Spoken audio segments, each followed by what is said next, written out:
Welcome to PM Express. My guest tonight is a man who once was the information minister. Everything media he engaged. In fact, he had the privilege of supervising the biggest intervention, some may argue, when it comes to the media. It's sort of a fund for the media when he was there. I used to deal with him a lot, and then somehow he's disappeared from the public sphere. He was also once the Minister for Youth and Sports, that most dreaded ministry for most people, the highest attrition rate you can find. If you haven't guessed who that person is yet, then let me introduce him. He is Mahama Ayariga. He's MP for Bawku Central. And by the way, he is so astute politically that recently when everybody else was battling to win their parliamentary primary, he was unopposed. And I'm pretty sure he is again safe in Parliament for another 4 years. Can we say same for his party? We'll ask him that. Mama Ayariga, thank you very much for joining us here on PM Express. Thank you. I introduced you as somebody who was very, very present in the public sphere. I know you that way because you were so prominent that you became the information minister. Because I get the president in his wisdom, then the man you served, and may he so rest in perfect peace, Professor Mills, saw you as somebody who could work with the media. And you did work with the media well, to your credit. So what happened to Mahama Ayariga? You simply, it appears to me in the last 3 years, disappeared from the public space. What happened to you?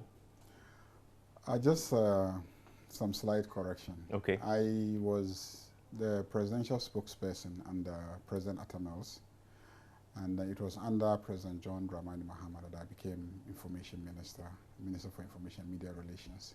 I'm in the same related field, but just a difference in nomenclature and position, just for the records. I've been around. I attend parliamentary proceedings. I'm around. The debate, I need to ask your opinion. You're a very astute lawyer, and so this is should be comfortable for you. Have you ever considered a scenario where COVID-19 makes it impossible for us to have December 7 the way we've known it? That's a debate that constitutional, experts and lawyers have been opining on. What's your view on that? Yes, I'm a constitutional lawyer. I try to describe myself as such because I study constitutional law. And in my days as a law student, I was very interested in governance issues and therefore constitutional law. And I still try to read around constitutional law issues. And somehow, I also have to admit that I'm a member of parliament on the ticket of the National Democratic Congress and an opposition member of parliament. And one has to be careful how your partisanship clouds legal analysis. And so I'm going to do legal analysis and attempt as much as I can to take out the partisanship and the politics of it. Yeah, COVID presents a special challenge, and the whole world we can see that we have to take a decision on who governs us. Question is, the traditional way of taking the decision often involves crowds and gatherings and human interaction. And yet, this is where COVID strives, where there's human interaction without the necessary protections. There's a danger that a lot of people could lose their lives. And so there's a real threat. The law is really facing a serious crisis here. There's a real potential threat of a constitutional crisis. And the Constitution really doesn't make provision for that type of crisis. It doesn't. Constitution talks about emergency situations and how to deal with emergencies and etc. But really doesn't contemplate what happens if 4 months or 1 month to the end of the tenure of a certain president, election has not been conducted and nobody has been chosen to continue. The same way with the parliament. If there's no election and MPs have not been elected, what really happens? And so I've heard colleagues say that some people suggest that, oh, if that happens, then the speaker, but the speaker too won't be there because really, once there's no validly elected and constituted parliament, you may not have a speaker. Some say the CJ will take over, but there's no specific provision. The CJ takes over when the president is out of town, and then the vice president is out, and all the number 3 is out, and the CJ will act. So some people think that that will become the provision that should govern. But I think that what we should be trying to do is to figure out a mechanism for taking the decisions that need to be taken, even with COVID. As in holding elections? Yes, holding elections. Because I recall that in the US, in the midst of COVID, there was one state in which they had elections. That did elections, yes. And I think somewhere in Europe, I don't remember which country, even in the UK, I think there was an election that was held. Mali has had elections recently, in the midst of COVID. Mali held elections in the midst of COVID, and etc. So we should by all means hold elections. We should by all means hold the elections. Okay. But I think there are ways of doing that with minimal health risks. One, I don't think we need to do a new voter register. Okay, hold your horses there, because that's a big one. I'm going to take a break. When I return, we'll explore his views on that controversial subject of the voters register. Stay with me.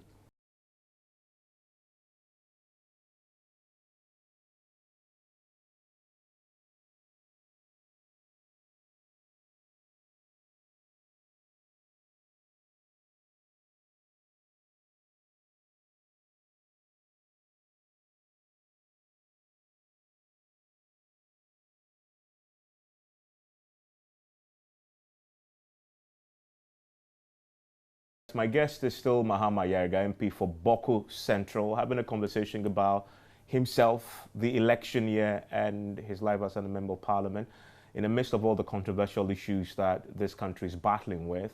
One is the voters register. Your position is that we should not compile a new voter register. I want to go through all the processes that we must go through from now till elections. And I think that those processes, even in the context of a COVID pandemic, can't take place. One is you need a register to be able to conduct elections. There's a register. The question is... Bloated. EC's position is that? EC's position is that it's a faulty register. Yes. So you clean it. You want a new one. They said the new one is the best way to go. No, you can always clean the register. In fact, in the Constitution, it makes provision for revising the register. So anytime you feel there's a problem with the register, the easiest way to go about it is revising the register. And I will be shocked if somebody tells me that there is a technology for compiling a new register and yet there's no technology for cleaning the existing register. How is that? There's no technology for cleaning a register that you think is bloated, and yet there is a technology for compiling a new register. What is the basis for saying that the register is bloated? Oh, that there are some Togolese who have crossed over and they have registered, and therefore the register is bloated. I think that's a major allegation. But what they don't know is that you really can't just say that somebody is not a Ghanaian. You need to prove it. Do you know that at one point in the history of this country, the son of the president of Togo was adjudged by the High Court of Ghana to be a Ghanaian citizen? Olympio. Olympio versus the Minister of Interior. It's a High Court decision where in the 70s, the son of the late president of Togo was in Ghana, and then the then government wanted to withdraw or purportedly withdraw his residence permit so that he would be extradited to Togo, because the then government, Yadima, was looking for him. He ran to the High Court in Ghana and claimed that he was a Ghanaian citizen. And the High Court went through a very elaborate process and concluded that even though this is the son of the president of Togo, that son, is a citizen of Ghana and therefore could not be sent back to Togo. So you can't just say that somebody is not a Ghanaian. You really have to go through an elaborate process of proving that. So that generalized assumption that, you know, when you find a lot of ever names on the register, then maybe they are Togolese and etc. You need to go beyond that. But I feel that a government that is serious, or let's say an electoral commission that is serious about cleaning the register, can easily collaborate with the Togolese authorities, with the Ivorian authorities, because unlike Ghana, where we are now developing a national identity register, they already have a national identity register. That's the Togolese, the Francophones have a national identity register.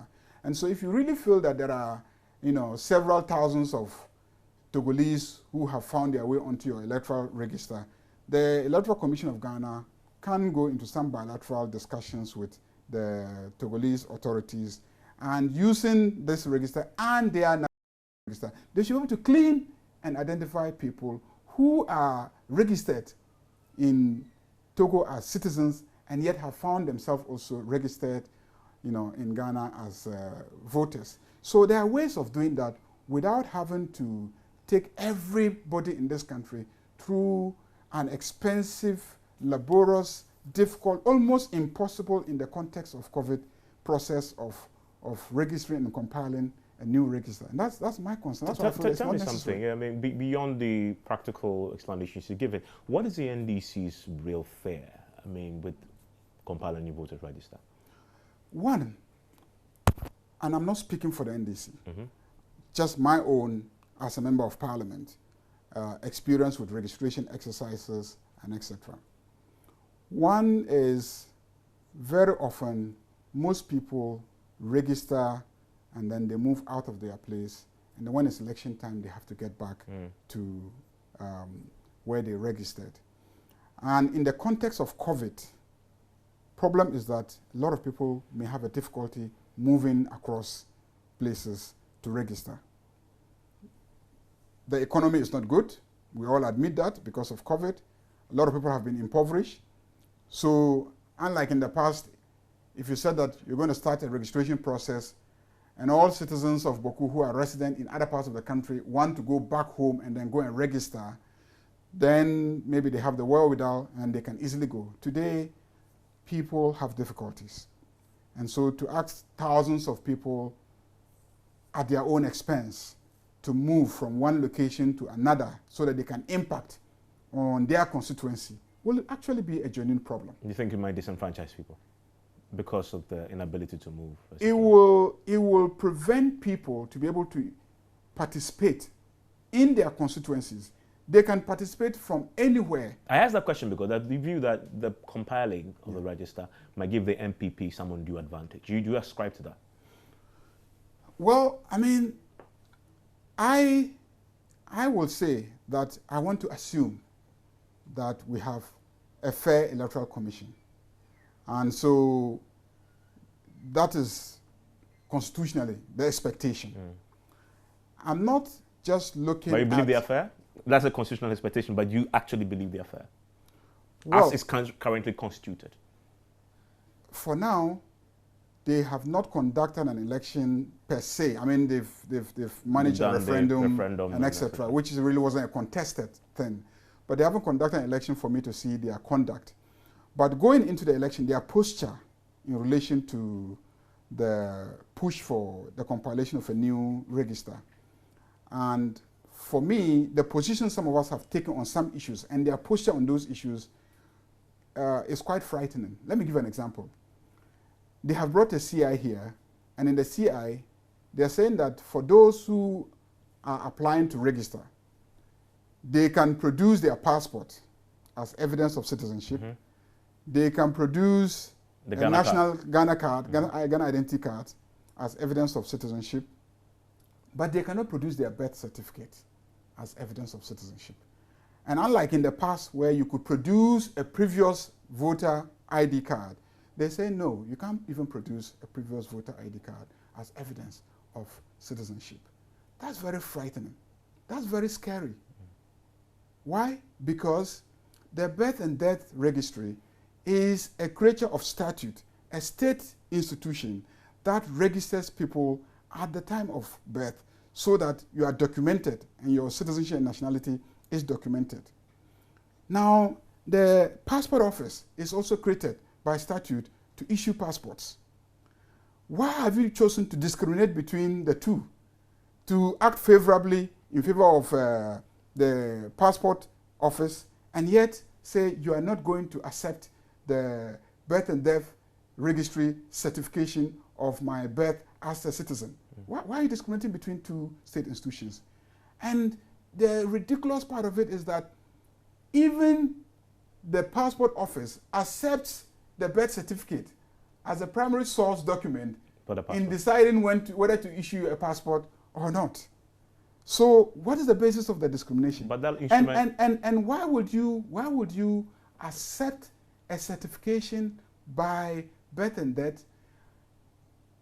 Reject a certification by birth and death, accept a certification by passport office, and reject a certification by the Electoral Commission, because that's also another constitutional body, which is the voter's ID card, that in the past has certified that I'm a Ghanaian and has issued me with a voter's ID card, and I've actually participated in electing previous MPs and then presidents. What is the basis of the discrimination? What does that say to you? What's your conclusion based on that?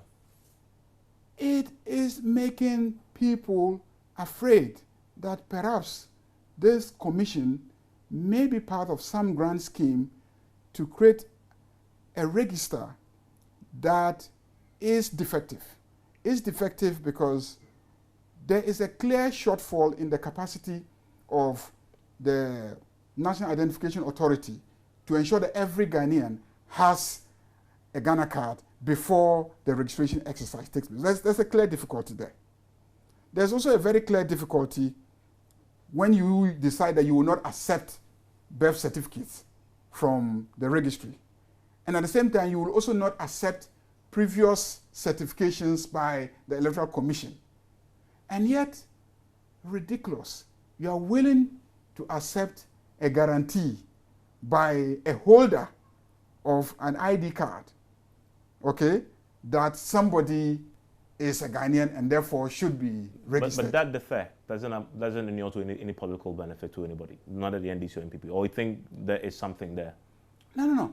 The point is that it shouldn't be a question of whether or not a disadvantage. It is defective, pure and simple. It's defective, pure and simple, and yet we should be working towards perfection. But that instrument that you cite, yes, it's currently counting the numbers, correct? Yes. And may become a fully, passed and fledged instrument, correct? Actually, I intend to file a motion calling on colleagues to reject the CI, to reject it on the grounds that you stated. Yes, the grounds that I've stated, that it will really not help in terms of our present constitutional effort to have a clean register and a credible election. Because it's going to set the ground for what, in my opinion, will emerge as one of the most defective registers. The challenge of having a credible, clean register doesn't arise from the capacity or incapacity of the Electoral Commission. It arises from a historical fact of we as a country not having put in place a very reliable mechanism for identifying who is a Ghanaian, historically, until we established the National Identification Authority and started that process. But the National Identification Authority, as the agency responsible for creating a national register, which will then capture every Ghanaian citizen, has started its work. I don't think that we should stampede it. Because if we stampede it, even they will not get it right. So your position is, let's wait for that process to exhaust and finish? I think it will take a number of years for that process to exhaust. We'll get to a point where almost every Ghanaian will have some form of identification. And we just have to take a decision that all of us who are in the territory at any given time are Ghanaians. That's a presumption. And that unless we really want to prove that somebody is not a Ghanaian, and then we'll put the person to the test and challenge the person to prove, and then the person will have to go through showing your ancestry and etc. Because the process of determining that you are a Ghanaian, if you read the Olympio case, goes as far back as as colonial times, when the British exercised colonial authority in the Volta region, when that whole area became under British protectorate, and then by virtue of a plebiscite, opted to become part of Ghana. And then after independence, the Ghana Nationality Act, and then subsequently this constitution. So there's a very complex process of establishing who is a Ghanaian and who is not a Ghanaian. It's very complex. And yet, all the systems that we have put in place, in my opinion, do not account for the complexity of this exercise. So if you say, for instance, that I can be registered as a voter under this new CI, if you, who is already registered, you vouch for me and guarantee for me, how does that prove that I'm a Ghanaian? I think it's effective. How does that prove that I'm a Ghanaian? I want to take a quick break. How does that prove that I'm a Ghanaian? I want to take a quick break, Mama Ayariga. And when I return, I will talk a bit about his political party, the NDC. Remember, this is an election year. There's a lot happening within the party that affects his chances as well. And then we'll talk about his relationship with his father. Well, if you're wondering who that is, the man himself said he is his son. He appeared before him at the vetting committee. If you don't know who that person is, stay with us. After the break, I'll tell you who that person is. Yeah, he has a fair idea who I'm talking about, by the way. Stay with us.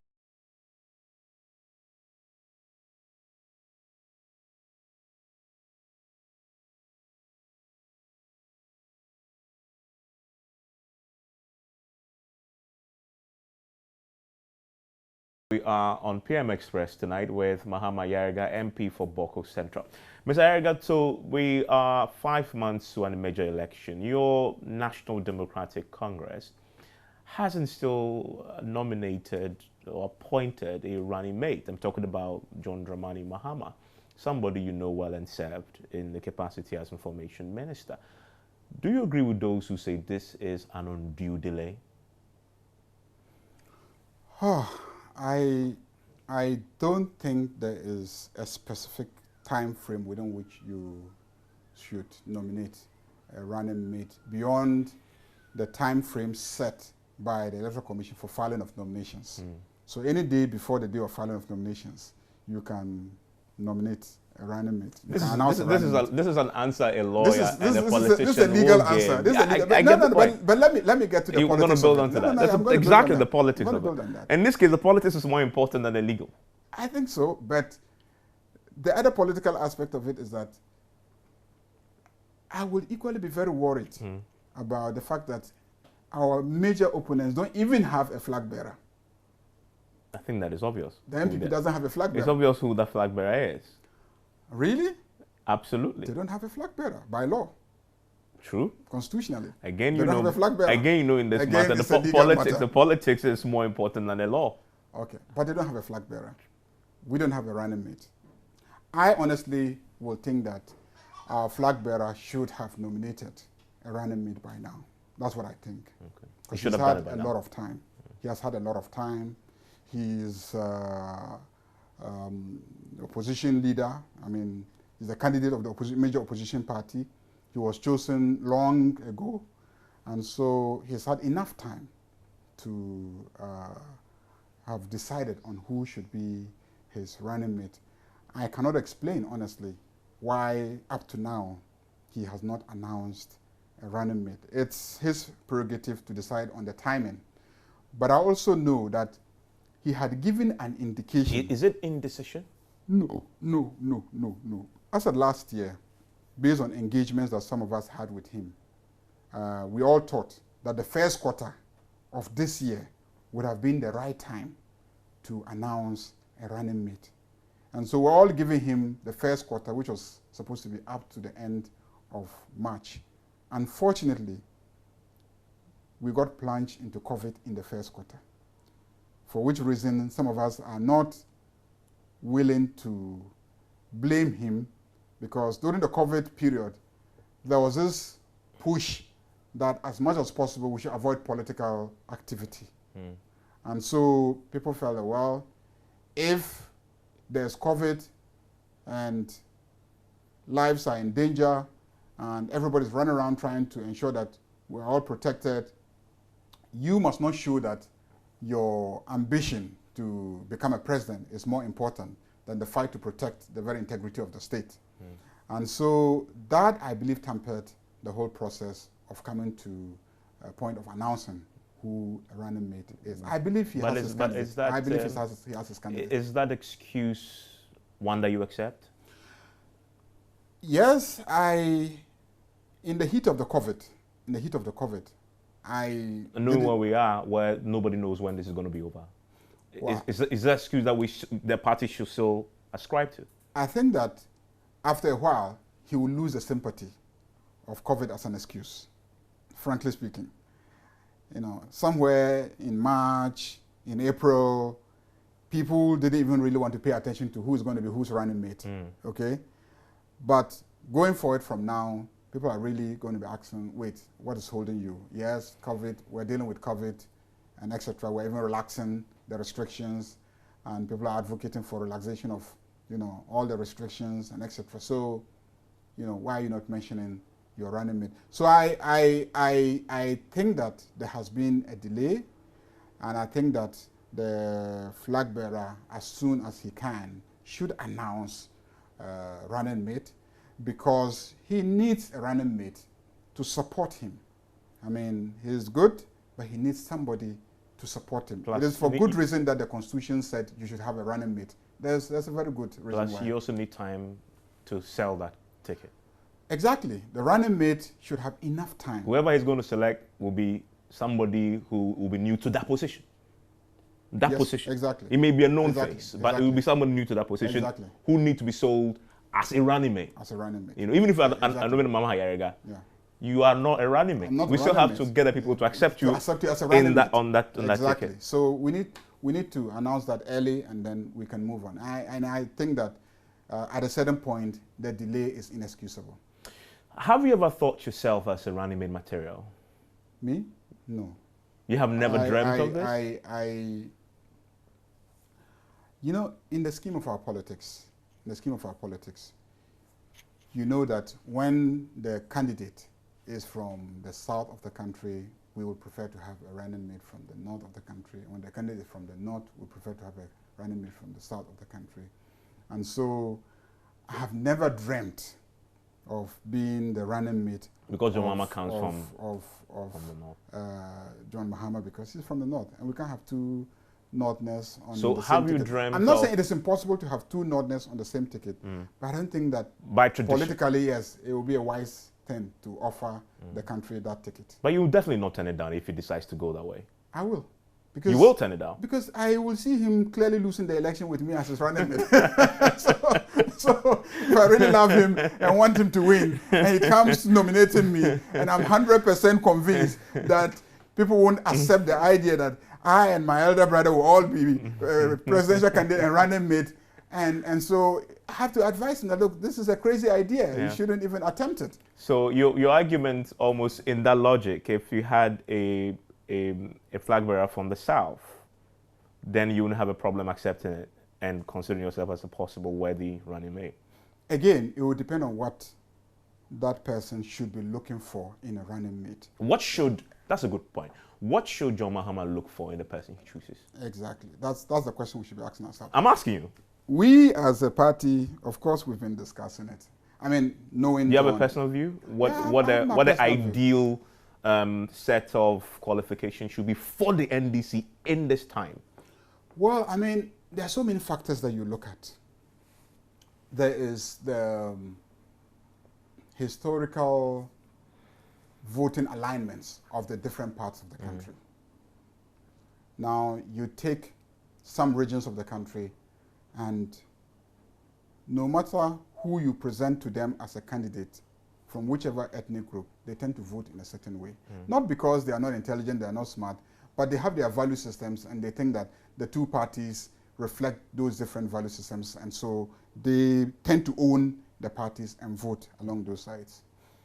So you know that the Volta region, you know that significant sections of the northern part of the country will support the NDC historically. You know that Ashanti, Eastern, significant portions of Western, and etc. will strongly support the NPP. Okay. Now, you want to choose a running mate, and so you have to figure out, in this game, where can I get to shift because it is the person who gets a certain section of the country to shift, to swing to your side, that gets a higher chance of winning. So question is, where can you get a movement? You can get a movement in Greater Accra, because Greater Accra has the potential to move this way or that way, depending on the quality of the person. True. On the quality of the person. And you never win a president without Greater Accra. Without Greater Accra. Central can shift depending on the quality of the person. Okay? I don't know the extent to which gender will play is a role. an issue in our politics or can play a role. At least whether if you have a woman as a running mate, whether it can have a bearing on the outcome. Because we haven't had the history, haven't there's no history to, We haven't tried it. There's nothing wrong with trying it, but we haven't tried it to see how people will react to that idea. So that's one factor you need to look at in your calculations. We also have had this tradition of having vice presidents, you know, to be seen to be anchoring the economic policy and financial policy management of the country.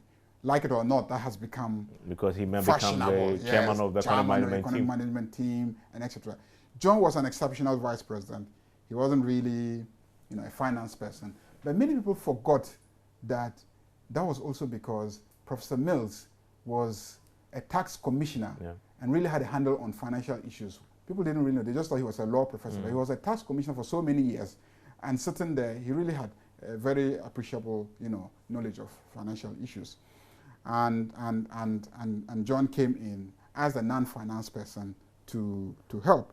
So that is a factor that people are looking at because you are facing an opponent who will tout the financial, you know, quote unquote prowess until Adon started punching holes into his prowess. And that is going to be significant again so in election that's going to be significant where the economy again is going to be... Because the economy is going to be a major issue and there will be debate and you want somebody, a running mate, who is able to assist in especially in the post-COVID Ghana, where the economy is going to... the economy is the issue. It's going to be on its knees, Exactly, the economy is going to be the issue. The finances of the country will be the issue. Professor Butcher comes to mind. One of those who will come to mind, because NDC has so many other people. But in terms of those who have been talked about, you're astute, you've done this game for a while. In terms of the speculation that is going on there, in terms of the short list of those who can, his name, he appears to be the one with the most economic astuteness, if that is a key priority. Economic astuteness, yes. He clearly been a finance minister for so many years. Longest serving finance minister. Yes, so he has that profile. He fits that profile. But there are others. There are others who I believe also have some finance background that could be very helpful in the NDC. I don't want to mention names. I mean, you mentioned Bocha. I don't want to mention names because when you mention names, it's like you are projecting. You have a favorite? Well, I mean, for me, I will want the flag bearer to reflect deeply and pick somebody who will help the party to win. I don't want to go public on any particular But you have a name in mind? Yeah, I have a name in mind. Okay. If you ask me, I mean... I'm asking you, tell me. I mean, who is that person? I said I don't want to go public on that. I said if I ask you. Of course I will ask you. If you ask me because whether I have a name in mind, yes, I have a name in mind. But okay, because it will be dishonest you want to share the name? It will be dishonest for me to say I don't have a name in mind. Okay? Tell us who the person is. No, it will be dishonest on my part to say I don't have a name in mind. But I don't want to go public on who the person is. Okay. But I believe that, you know, our chances will be enhanced if we get the right person. Okay. John is a very good candidate. Every presidential candidate is a good candidate, in my opinion, but it's also necessary to have a good running mate who can help you. Okay. Yes. Let me ask you, do you still consider Martin Amedu, the special prosecutor, as your father? Well, I mean, the father that I describe him as being is based on his relationship with my father. It's not because we are related by blood. No. Actually, we're not even from the same ethnic group. We're not. We don't come from the same tribe. We don't come from the same ethnic. The only relationship that I have with him is the fact that he was my father's, And he gives close shelter friend. to your father, he said, when he came Yeah, to the I West. said that when my father was in exile, during the PNDC days, he, was very supportive, helped my father. So to in come that back to the context, you still country. consider him as a father? Yeah, that's why I see him as a father, because of his relationship with my father. That hasn't changed in spite of your No, troubles it with hasn't him? changed at all. It's unfortunate what he's doing. What is he doing? Well, prosecuting me on the basis of the facts that he has, which I also have. I don't think that those facts warrant prosecution. Purchased an ambulance for the constituency, and I wasn't even the only person involved in the entire process. The municipal chief executive, assemblyman, the coordinating directors, and etc.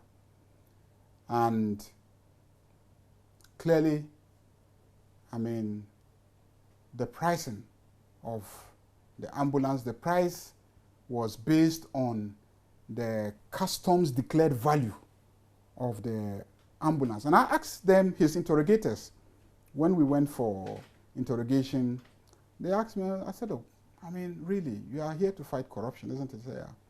Now, when a public officer takes public money and acquires an asset for the state, and then you see that the value of the asset is far, far below the amount of money that he has paid from state coffers, then there is some corruption here. Then there's some abuse here that you should be looking into.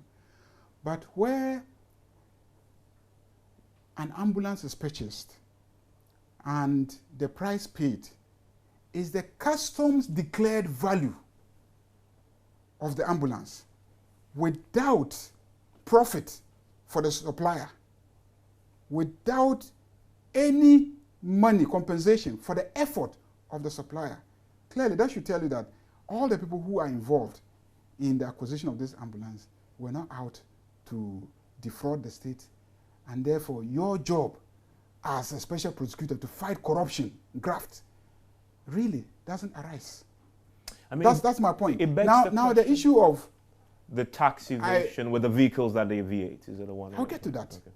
The branding of the ambulance. By God and man, I didn't brand the ambulance. Who did? I told them who did it. When I was invited for interrogation, so I didn't brand. I didn't even know it had been branded. You raised... And let me finish. I didn't even know who branded it. I didn't know it was branded.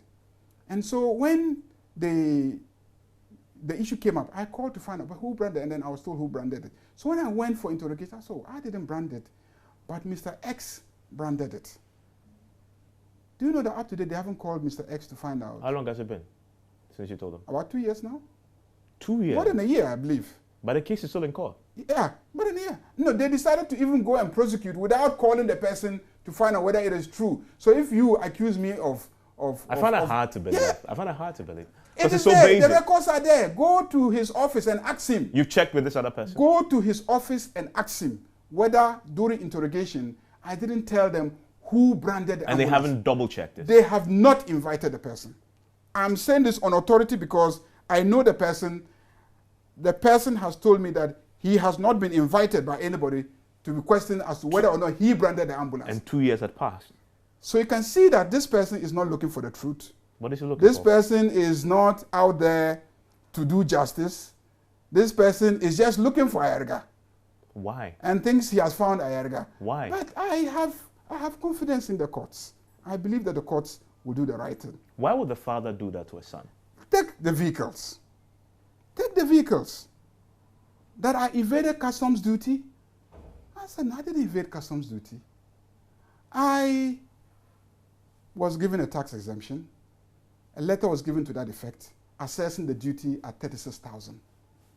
Then you know that in this country, if you import a car, you cannot clear the car yourself. You have to give it to an agent. True. So I gave the documents to an agent and handed the money, 36,000, to the agent. The agent goes to the customs. The customs tell the agent that no, we've checked our system and the assessment by finance ministry is wrong. The actual duty you should be paying is 6,000. Agent brings me back my 30,000. Later on, it is found out that the duty that was paid was wrong. It is actually 36,000. What do? You call me, you ask me to bring the difference. This man decides that he has to prosecute me. And I laugh. Why do I laugh? I laugh because, one, it is the customs officers you who call him assess this the value. man. This is your the person you say your father. Okay, my father. Yeah, my father. Sorry, my father. He decides that he wants to prosecute me. I laugh at it because, really, the customs officers, they did the assessment of the duty. They assessed the duty. And so if you are prosecuting me in court, I will bring them to come and testify. Did I come to them? No. As we speak, I still don't even know them. I only see their names on documents and correspondences, but I don't even know any of the customs officers personally. But we will subpoena them as witnesses. If I've ever approached them to even clear a vehicle, I've never. It's an agent. And you know, very interesting. All lawyers who are listening to us will tell you that you probably should not even be prosecuting me alone. You should be prosecuting me, the agent, and the customs officer. Because there's no way I, the owner of the vehicle, who never dealt directly with the customs officer, you can easily succeed in court against me when you haven't brought in the agent. Yeah. Unless you're saying that the agent will come and say, oh, the minister, the member of parliament, you know, induced me to go and corrupt the customs officer. And I can say on authority, that the customs officer did appear before the special prosecutor's office interrogators and indicated very clearly that they don't know me. They've never dealt with me, which is true. Because they dealt with the agent. They dealt with the agent. And they did admit that it is a common practice that sometimes they make mistakes in assessing the values of vehicles and the duties that should be paid on them. In spite of this evidence, my father still insists on prosecuting me. Okay, so I need to ask, because you mentioned that it can't be because he's seeking justice. Parliament, it gives you a loan that you should buy the vehicle. And then you choose that I'm buying 3 vehicles, I'm adding money to buy 3 vehicles. It's a loan, for God's sake. And I know on authority, and I believe this will be proven in court, that he wrote to the bank that gave us the loan, asking whether somebody who they extend a loan to can buy more than 1 vehicle. What did the bank tell him? The bank said, well, it's a loan we've given to the person. We are more interested in repaying, in the security. And the person has used his salary and his ex gratia as collateral. So whether he buys 10 vehicles or buys 2 vehicles, that's a matter for him. So he has this evidence? He has the communication from the bank.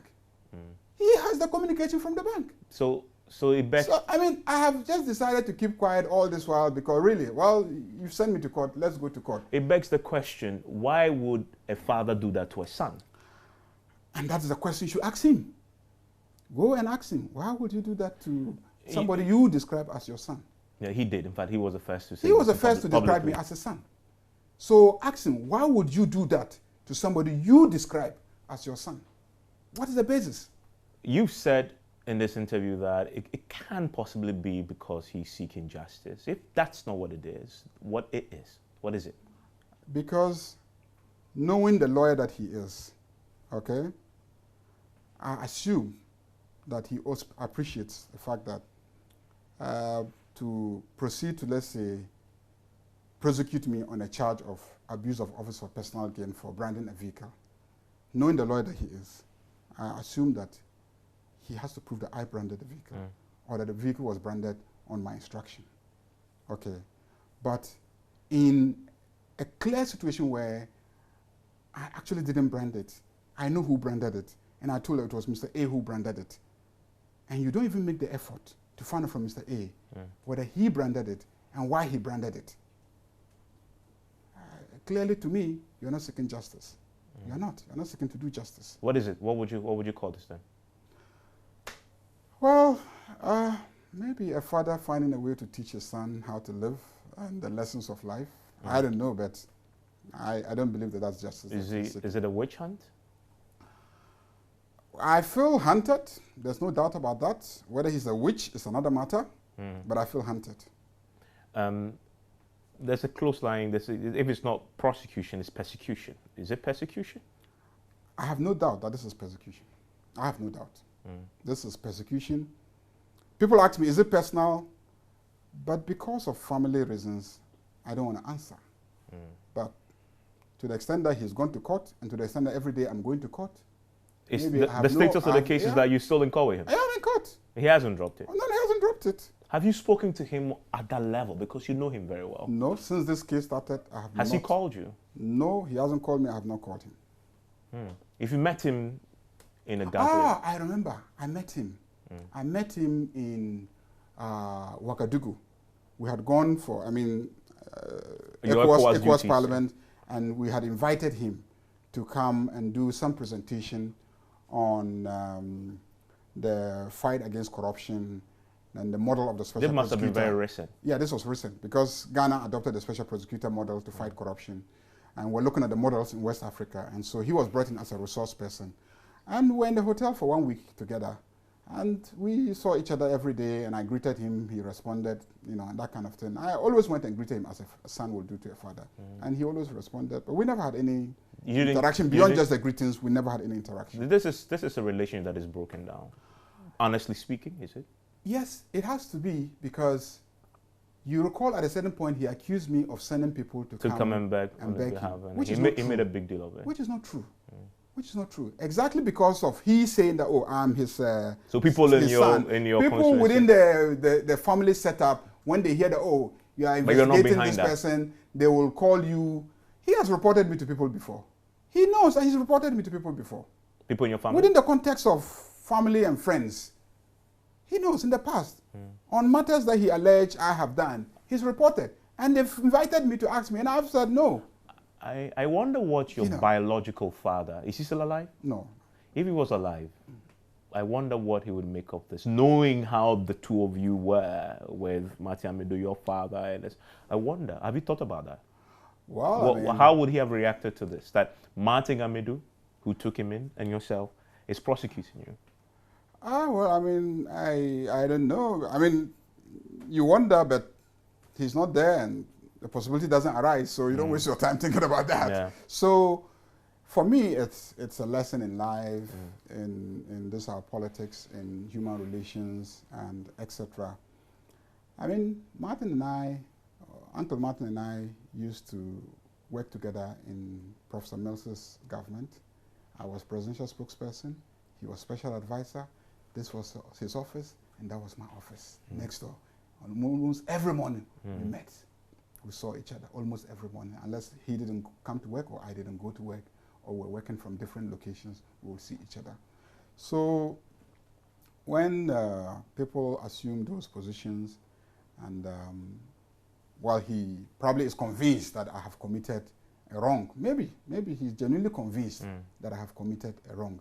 We've tried as hard as we can to let him see that no, whatever it is, maybe there are some places he may think it's an error of judgment, like going to buy 3 vehicles instead of 1, an error of judgment and etc.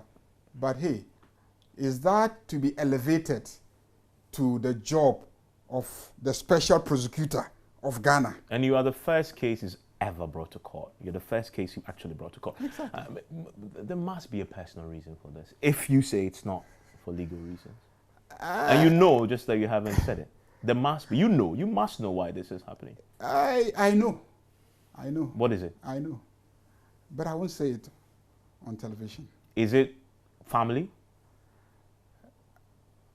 I will say I know. I suspect because I haven't had a discussion with him.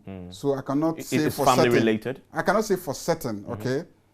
But 1 or 2 people have reported to me a complaint about my conduct. These are family members? Some not exactly family members, but people who I would say just the way that he reported that I sent people to come and then, talk to him. Okay. You can imagine that those people thought they were trying to mediate between 2 family members who are having an issue. Okay? So they will talk to me, they will talk to him. Just as they will take feedback from me to him, they will take feedback from him to me. And so in the process, I think I have a sense of what his issue is. Just I don't want to go public on that. But you get a sense these are certainly not legal issues. I don't think it has anything to do with buying an ambulance. And I also don't think it has anything to do with buying vehicles. So I don't think. And to be frank with you, trust me, if you go and ask the interrogators, I told them that in these issues that they are investigating me, my conscience is very clear.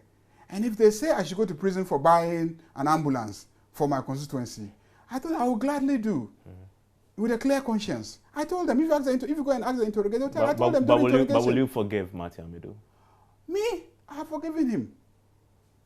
All I'm trying to do is to prove my case in court. That's all I'm seeking to do. Forgiving him? Yeah, I don't. Look, Uncle Martin's children are my friends. You still talk? His daughter is a friend of mine. I still call her, she calls me. A few months ago, when former President John Mahama went to the Upper East, I picked Martin's daughter in my car. And we drove together. This is recent? This is recent. While the father was a prosecutor? Whilst I was in court with Uncle Martin. So I don't have any issue with his children. I don't have any issue with him. Do they sympathize with you? Who? His children. Do they sympathize with you? No, they do. Honestly. They sympathize with you? No, they do. They do. They must have spoken to their father about this. I don't know if they have spoken to their father, but when they meet, at least not the other children, but the daughter, I'm in regular contact with, and, she will talk to me and say, well, you know how our father is, so you just fight it. You just pray that it all ends well for all of us. And I assure her that, look, this won't change the relationship between you and I. Okay. And I can assure you that it won't change my relationship with his children, Uncle Martin himself. Okay. That's Mahama Ayariga, and he is again going to Parliament as he went on oppose in the primary, as you well know by now, and he is going to face a stiff competition on December 7. He says he is confident of victory because he's the only person who's won it once, got knocked out, came back again, and won back his title. I'm grateful, Mahama Ayariga, for joining us on PM Express. Thank you very much. All the best in elections. Yes. And if your name comes up, I will call you. As what? As a running mate. Oh, no. It will never come out. It will never come out as running mate. Watch this space. Watch this space, by the way. Watch this space. No, but I can assure you that it will never come up as the running Mahama mate of John as Mahama. President 2028. Well, presidential ambitions, let me say that as a journalist, you aspire to be an ace journalist. True. The same way any businessman aspires to be the richest man. Yeah. Without that, you shouldn't be in business. Precisely. Yeah. Build the biggest business. So as somebody who started in public life as a secretarian, became minister, deputy, and etc., of course, I have aspirations to have an opportunity to change the fortunes of the country as best as I can. It may well be that it is not only being a president that will give you that strategic positioning to be able to change the fortunes of this country.